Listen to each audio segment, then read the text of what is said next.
That would be my mind state. And I would have my teammates ready for that particular mind state. Because in other words, they're basically saying, yo, these niggas, they playing a bunch of cupcakes. My thing is this, the reason why I said 9-2 is 9-2. It isn't like they're not playing college, they're going to play college teams. They're playing NFL teams. And, they're not playing JV. They're not playing freshman teams. They're playing NFL teams. And yeah, NFL team, yeah, NFL team. They beat 9 NFL teams. So I would just take that as bullet board material if I played for the Patriots. So that would be my mindset. But it really depends on the mindset of them. And I really think somebody like Stephon Diggs wants to really, really win. Like, yo, listen, I was with the Bills. I was with the Titans. Listen, this is a chance to really win. Not only that, win against a team, win a division, which he played in for a couple of years, where it really didn't end on a good note. Then you have somebody, like I said, Josh McDaniels, who actually knows how to win, the offensive coordinator. Then you have a young Drake May looking good. Look, I think they have all the tools to win. It's about putting it together. But I wouldn't say it invalidates them. No, not at all. They beat non-professional teams. Right. Good takes. Okay, so we have actually a quote from Drake May too, which has been real interesting just because in the world of sports, typically we would hear the commentators what they had to say, but not so much from the athletes. So Drake May was asked if he hears and reacts to those things that are basically being said about him. And he said, I don't know. I don't even know what show he's on. I think they get paid to make remarks in certain comments. So we're not worried about we're only worried about what people in our organization think and what my teammates think. And everyone's going to have different opinions. So that's what Drake May said. He was asked about it. And then we got one more quote. Stephen A heard that and he had a reaction and he said, he's a liar. First of all, let me tell you, not to brag. Pardon the Interruption is the #1 show on ESPN spanning 20 plus years. First Take is the #1 morning show, 13 years and counting. Don't tell me you're an athlete and you don't know that. Don't tell me that you're an athlete and you don't know that Cam Newton is on this show. You are lying. So you heard what Cam Newton said. We heard Drake May's reaction. We heard Stephen A's 2 cents. Mase, what is your opinion on just the interaction as a whole? And then how do you feel about Drake May's response? I think Drake May said what he was supposed to say. I think when you think about being the quarterback that he is and how well he's playing and how well his team is performing, you want to cut the noise out. You only want to use the noise as it works for your team. Like, he's not supposed to say, I watch Stephen A every day. He's not supposed to say, according to First Take, we're this. Because then that will lend their ear to everything that the news reporters are saying. You want to specifically take the things out that they're saying and use it, like Killer said, on the board to rally the team. But you don't want to say things that or bring things in the locker room and now start arguing with Stephen A, who's one of the bigger voices that when it comes to sports. You want to stay focused. You're having a breakout year. And you want to keep it right then and there. That's what I would do. I wouldn't even entertain nobody. We're winning right now. We're the team to beat, and I'm the quarterback to be MVP. That would have been my response. I agree with Mace 100%. I have nothing to disagree with. Listen, I think the Stephen A, and shout out to my brother Stephen A, that's my brother, he's very protective of the brand First Take. Very, very protective when it comes to that. He's executive producer of the show, so on and so forth. But Mace is 100% correct. I'm not paying attention to what y'all do. Did you have a job to do to watch me? And I got a job to go out and perform. I'm not going home if I'm an athlete and say, yo, turn on and let me see what they was talking about today. And say this, that, and the third. I'm watching film. I'm seeing how I could get better. And I'm seeing how I can make my team produce when it comes playoff time and hopefully try to win the Super Bowl. My obligation as an athlete is not to go around surfing on cable or the internet to see what the fuck niggas are saying about me. That's not my job. So Mace answered that 100% correctly. It's times like, even with me, right? I'm talking about with me, right? As an entertainer, niggas talk shit about me all the time, and I don't be knowing. Sometimes I really don't know, and niggas may think I know, but I don't know until somebody sends it to me. Yo, you heard this, Cam? I'll be like, nah, I ain't even hear it. They be like, yo, so-and-so said this about you. And I'll be like, then I take that into consideration, right? And I'll be like, why'd you even send this to me knowing how I am? Now, I'm taking it as you want me to say some dumb shit because you know how I get. I'd rather not hear it so I can ignore it. I would prefer you not to send it. Like, I got friends like that. And I'm talking about my real close friends. I got a bunch of friends. But sometimes I don't pick up for everybody all the time because some friends is all just calling me for shit like that. Yo, you heard?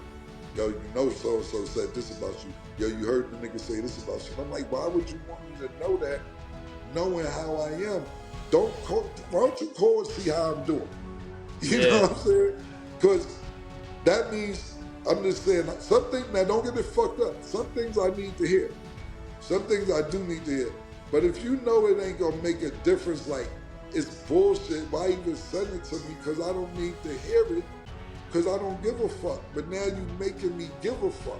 So sometimes I don't even pick up for niggas, not because I don't love them or anything else, but I know what you call it for. You calling to wild me up. And I'm not going, and that's why I'm not going to feed into that today. I just got other things to do. You know what I'm saying? So that's what I think Dre May answered this 100% correctly, because you're focused on what you're doing, not paying what people like Stephen A. or myself or Mase or anybody else is doing, especially when you're in the situation you're in at 9 and 2.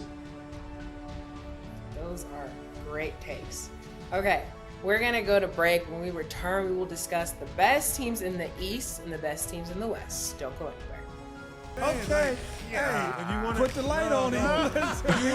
DJ, the Dime Life brand is serious. I love that shirt you got on. Like this, and your bank account is that much, you say whatever the fuck you want to say. Rally around him with that, the picture of his daughter sitting on the lap of the LSU player. So, Will, we happy that you can join us? Man, thank you for having me on. Look, I tell you this. Hey, okay, let me tell you like this. I got too much money to be fighting. Ain't got that no more. And we've taken that song a long time and made it our anthem. Parlay Jenkins. I even put your bullshit ass book up here on my you know what I mean? What's up, big dogs? Martin Luther King Jr. will be alive today if Tua was the shooter. Tua's passer rating can barely go to the club and get a bottle. 24.1 passer rating against the Browns. Marlon Humphrey is online saying that he wants to go on a glizzy tour. He wants to go to 50 states and try 50 Glocks. It's going to be challenging for A.J. Brown. He typically stands outside the numbers a lot, and that's where PS2 thrives. CeeDee Lamb said this is one of the best offenses he's been a part of. And as much as I hate to say it, I can see why he says that. I just said all these positive things about the Cowboys makes me want to throw up. So I know it's taboo to put your hands on your kids. I know. But I had to whoop your son the other day. When I evaluate rookies, the best thing I can always say about the ones that are doing the best, they understand pass protection. Pass pro is where you see some rookies struggle. He's not doing that. I'm liking what I'm seeing. Back. Now let's get into our underdog picks of the day. Tonight, the Nuggets will play the Rockets. Underdog has Jokic at 27.5 points. Do you have a higher or lower, Mase? Of course, I gotta go higher when it comes to Joker. I don't think, if you told me he was gonna have 36 points, I would have said higher. It's just Joker is just one of those players. You just can't go lower, pause, on any of his stats. I'm going to go lower this particular game because I think right now Houston is starting to gel. And don't get it fucked up, Denver's playing really well right now too. I'm excited about this game tonight. This is a really, really good game for the Western Conference. It looks like Denver wants to get back to where they were at a couple of years ago, and it looked like Houston has said, now we're here. What you can't, and I was listening to some takes, what you can't do is scout for Houston's height. Houston has 4 players starting that's 6'11", and their point guard is 6'7". So I remember when I believe it was Minnesota Timberwolves had sent Denver home because they kind of had a I don't want to call it fake Twin Towers with Cat and Rudy Gobert, and they was giving Joker problems because you had 2 7-footers giving him problems. So when you got 6'11", 4 6'11" people on the court, I think they're going to game plan to double team Joker, and I think he'll have a lot of assists, but I don't think he'll have a lot of points because they're going to try and harass him, give him a hard time. And listen, this easier said than done to give Joker a hard time, but I remember him actually saying this when they played against Minnesota that year. He's like, yeah, they got 2 7-footers on me, you know. The team, you know, he politely threw his teammates under the bus. Niggas got to help out. I'm doing what I got to do. Okay. Then Underdog has Kevin Durant at 26.5 points. Higher or lower, Cam? Higher. Lower. Nice, this your team. Lower. And This then my team. I think in order for them to beat Denver,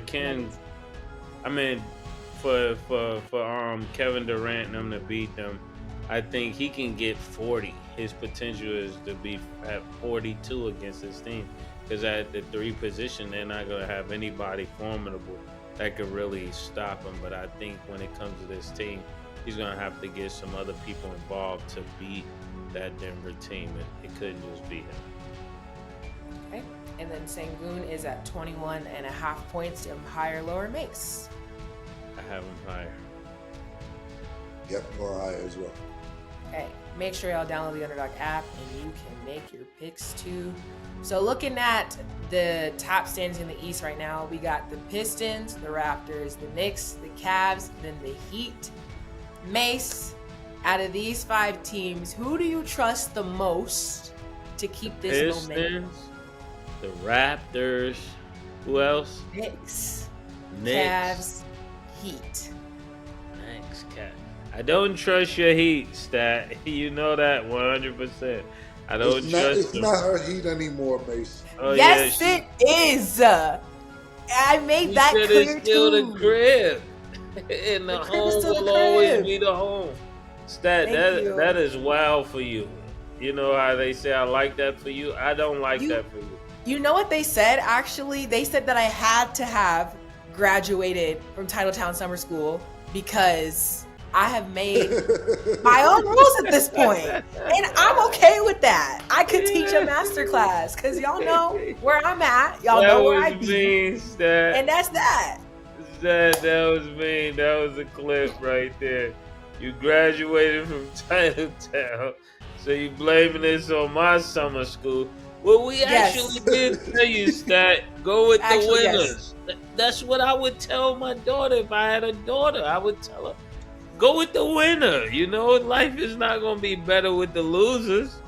Like Cam said, who wants to lose? You know, he said this once or twice. You know, I'm just, keeping everything in as a mental note. But when it comes to this team, the Heat I don't trust, and I love Florida, but I can't trust this Heat team. Who else you talked about? Detroit.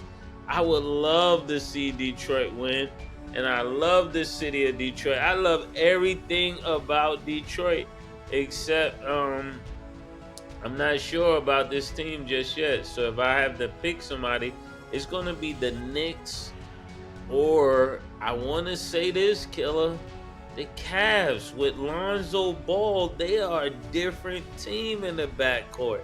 Every time they got to the playoffs, I felt like they was always missing that other combo guard that could make something happen and take some of the force and some of the pressure off of Donovan. And I think Lonzo Ball is a big guard that can play the point, that could also, play the wings and distribute the ball and also knock down a 3. So I think that becomes a total different team with Lonzo Ball if he's healthy. Maybe he could play like Halliburton a little bit. So my team, I'm gonna go with out of the East. I like Cleveland better than the Knicks. I don't know why. If you're asking about me, a team I can trust out of these 5 teams, it's the Knicks. I gotta go with the Knicks. Yeah. And you know what? I shouldn't trust them for nothing. They are not to be trusted. If anybody should not trust anybody, this is a team not to be trusted. Now, look, I really like Detroit. Detroit is looking good. Cade Cunningham is looking like the person that we thought, the player that we thought he would be a couple of years ago. Stepped into being an all-star on the verge of being a superstar. Shout out to Detroit. And listen, Detroit played really well for them not to be in the playoffs for a long time last year. You know, they were getting away from advancing. So I really like Detroit. Cleveland, it's about them being healthy at the end of the year. That's really all it's about for me. They have to be healthy. Mason made a great point with Lonzo. That was an excellent observation. But will he be available? That's the one question I'm having as well. And when you think about the Knicks, if it ain't this season, just pack the organization up, man. You will blow the team up if it's not this year? I didn't say blow the team up. Pack the whole organization up and bring put them niggas in start the CBA back up. I don't even want them in the NBA though. This is the best opportunity. I don't even want the NBA. Listen, where can they play at if not in the NBA? The best league I heard, from what I've heard, don't get me wrong, for everybody else gets mad, is in Australia. That's the second best league in the world. Go pack up and win a championship in Australia. Be the New York Knicks in Australia, my nigga, because this is the best year you had. Look, you brought everybody back. Not only did you bring everybody back, you paid OG got his money, Mikal Bridges got his money, Jalen Brunson took a pay cut even though he got his money. Listen, you got every boy Cat back. When you sit there and think about who is the best, you think about centers on the East, right, Mason? I'm asking you a question to share opinion. In the East Coast, and there's no right or wrong answer, who's the best center to you? On the East Coast? Just on the East Coast. Joel Embiid. Joel Embiid, he's averaging 4 points this year. When he's healthy, I agree with you. Yeah. Okay. Yeah, I agree with you. But you know, you got people like Mobley, you got people like Bam or whatever. But you know, Cat is the best. Who? Cat is the best on the East Coast. That's what I'm saying, right? So that's what they pumping. So if you got the best you got the best playmaker, the best center on the East Coast. To you, who's the best point guard on the East Coast right now? Jalen Brunson, hands down. So you got the best center, you got the best point guard, you got a good surrounding core, you got a coach that's been to the championship and lost, but you got him winning championships as an assistant. The elements are there. It should be no excuse for anything. There should be no excuses. Even off the bench, you got two of the best 6 men. You got Clarkson. Yeah. And you got the other guy, Hart. Yeah, and not only that, yet the backup center ain't bad. Mitchell Robinson isn't bad. It's deep. Pause. It's New York Knicks. It should be no excuse this year for nothing. So if you're asking me, Stan, who I trust the most, it's the Knicks. But at the same time, they're who I trust the least, if that makes sense. You trust them the least. I trust them the most, but at the same time, I trust them the least. Just never know. So a team that y'all both didn't name, and I'm just curious if they're just not even on your radar at all, because they are 10-5. The Raptors, y'all just not rocking with them. Don't trust them at all. Like,